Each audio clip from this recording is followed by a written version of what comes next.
You have now tuned in to Ghost Stories by the Campfire. Tonight, I shall tell the story of little Timmy. This story was told to me by some friends I met hiking on the Appalachian Trail many years ago. One of their uncles, I think this was back in the 70s or something, was hiking in the Appalachians somewhere north of Georgia, maybe north of the Smokies, up in the Tennessee, North Carolina, Virginia area.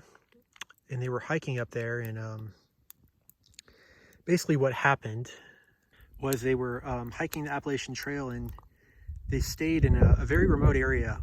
Sometimes there's little cabins you can stay in along the Appalachian Trail, little huts you can spend for a night. These have been going around for many years, and he was told by some passerbys, he was with a friend, this man's uncle, that to watch out because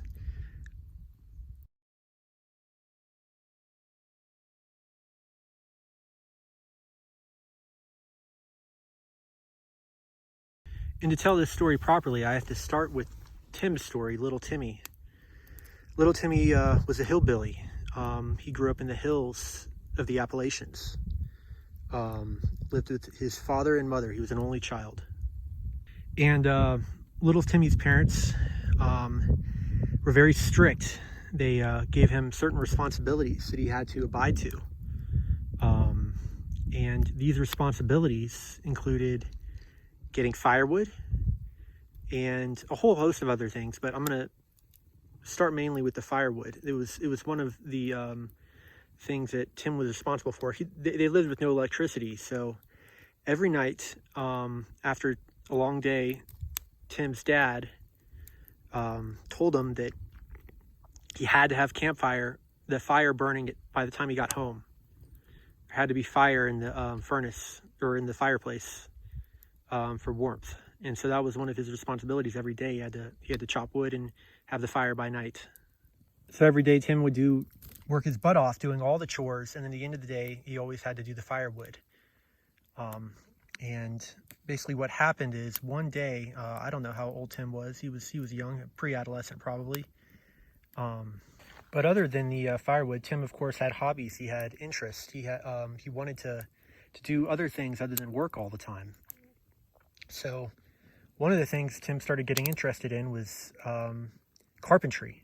He was with the wood. He was always building things. So Tim got the idea that he wanted to build a rocking chair. This is where he was going to put all of his creative energy. He was going to make the best rocking chair in the world that he could make. And he was going to make it awesome. And he was going to make it, he was going to put all of his pride and joy into it. So as Tim started building this rocking chair, he spent, whenever he wasn't working and got all his chores done, he would speed up to finish everything so he could have time to work on his rocking chair. So he spent weeks and months working on this rocking chair, building it, sanding it, getting all the fine edges out, making it so it just rocked perfectly, and it was something that was very enjoyable for him. And after, I don't know, several months of perfecting this thing, he had finally got to the point where it was almost done. So right as Tim had reached this point, one day he worked extra hard to get all of his chores done, because he knew he was almost done with his chair. It was almost perfect. So he got all of his chores done quickly, and he started so that he could finish the chair. Unfortunately, in his rush to finish the chair, Tim realized that he had forgotten to chop firewood that night and have the fire burning for when his dad got home.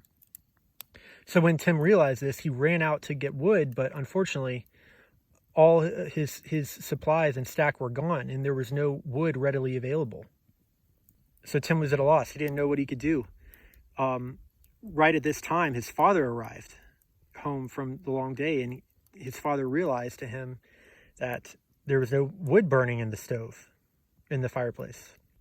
Tim's father was also an alcoholic, so he happened to be in one of his drunken rages at the time, after he got home and saw there was no wood, and started berating Tim, because this is very unusual.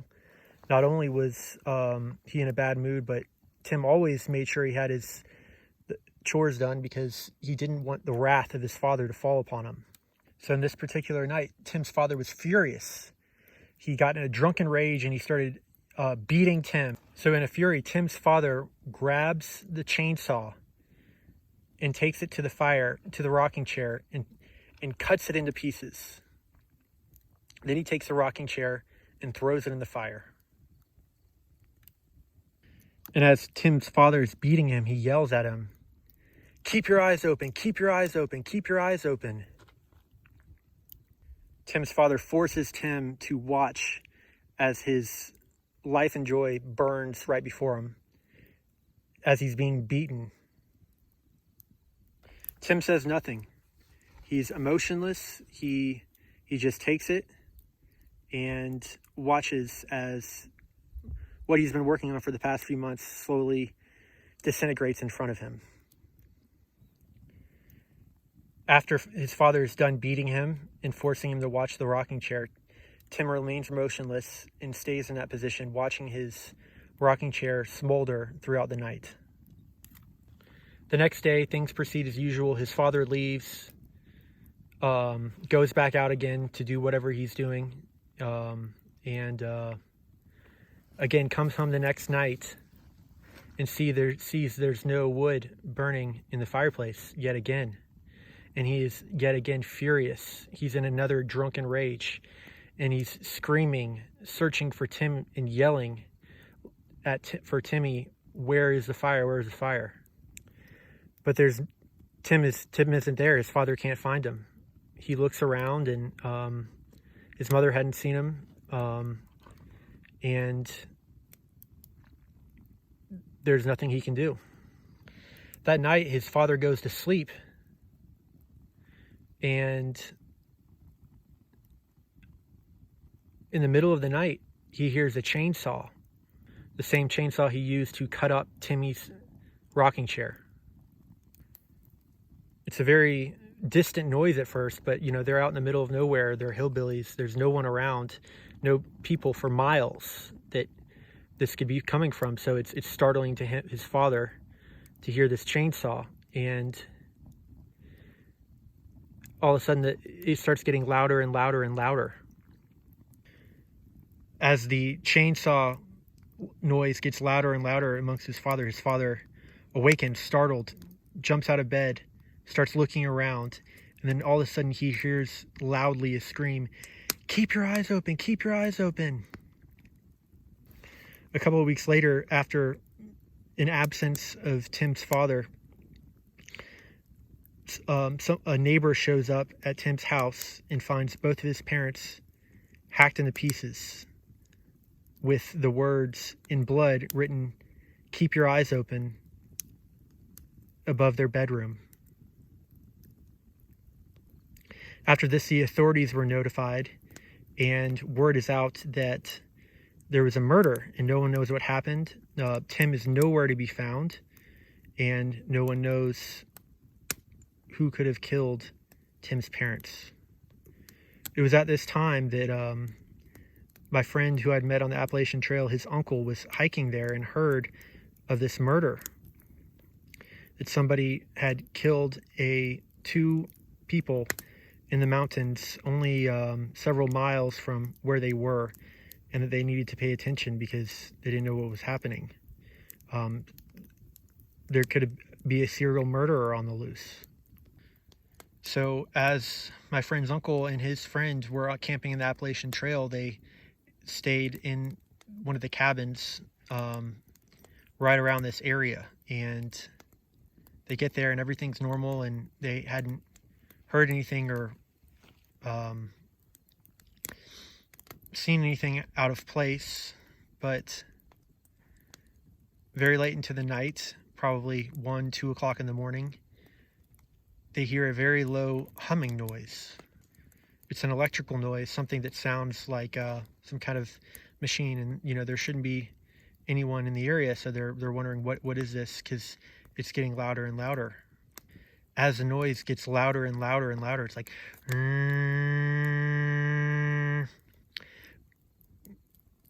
my friend's uncle starts to get pretty freaked out. They're like, what is this? What's happening? And they're just both laying in bed, not knowing what to do. They stay in bed with their eyes shut, just trying to hope that no one knows they're there and that whatever this noise is going to leave. But it gets louder and louder. Suddenly it's right at the front door, just this very loud chainsaw. All of a sudden, whoever has this chainsaw is in the room. They are in the cabin, and it's getting louder and louder. It's right in front of both of where they're sleeping, and both of them just stay there shut with their eyes closed, just praying and hoping that whatever is happening will dissipate. And they have no idea what to do, but they're just petrified with fear. Now the noise is at their ears, just this very loud chainsaw right by them, right next to them, and they are terrified to death. Right as it seems that whoever has this chainsaw is going to kill both of them, the noise suddenly stops. It goes silent. Whoever had the chainsaw turned it off, and they are both so scared and so afraid that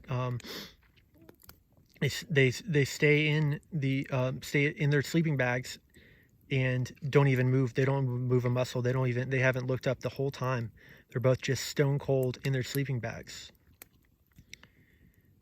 They stay this way throughout the rest of the night, not moving a muscle, not sleeping one bit, and it's silent. Nothing else happens. They're just so freaked out that they don't move and don't do anything but want to get out of there as quickly as possible. Finally, dawn comes, and they open their eyes, and they look around, and there's nothing. There's no sign of anything. There's nothing left. No evidence of the person, whoever it was, with the chainsaw last night that was in their room.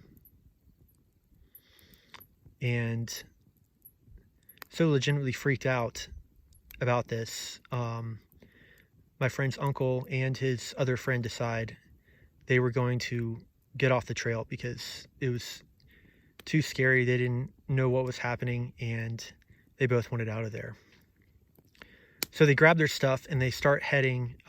They're just getting out of there. They're back tracing, going back the way they came. And they hiked for about 10 miles. And they came to another cabin that people will stay in and sleep on the Appalachian Trail. And as they're passing this cabin, they notice there's blood on the ground outside of the cabin. So seeing that it's daylight, they both have the courage to look inside the cabin to check out the scene and see why there's all this blood. They approach the cabin and they open the door, and they look around, and there's a trail of blood that just picks up and then just increases, and there's all this blood on the ground splattered throughout this cabin. And then on the wall of this cabin, they look up, and in huge letters written in blood, they see the words, "Aren't you glad you didn't open your eyes?" And then right below all of the blood written on the walls, they see a rocking chair. A perfectly carved rocking chair sitting there. And it's swaying very slightly, like somebody was just there. So very quickly, my friend and his uncle get out of there, hike another 10 miles, get into town, and they notify the authorities. The authorities end up finding 2 bodies behind the cabin, probably only several hundred feet away, chopped up with their eyes pulled out. And that was the last sign of little Tim. He was never seen again. So if you're ever camping out in the woods and you hear a very low humming chainsaw noise in the distance, remember little Tim and the pain he went through as he was forced to keep his eyes open, watching his father chop up his life's work with the chainsaw and forcing him to watch as it burned away.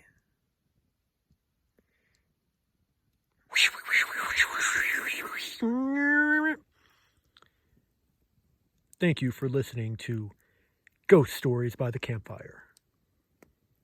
Mwahahaha.